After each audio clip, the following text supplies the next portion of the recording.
Thompson's WaterSeal presents the steps to simpler staining, how to clean and winterize your deck. Preparing your wood for the winter months does wonders for protecting your wood. So let's go over your pre-winter to-do list.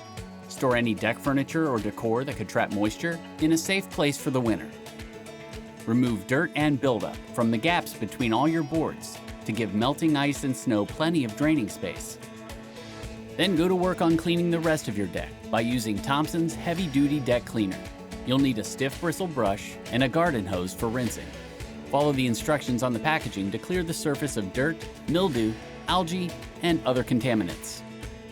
If your deck is older and shows signs of weathering, mildew, or other issues, it's a good idea to apply one of Thompson's WaterSeal stains in the fall to increase your winter protection. However, if your deck has been built within the past 3 months, staining it right away could cause more damage to the wood or your stain, so hold off until spring.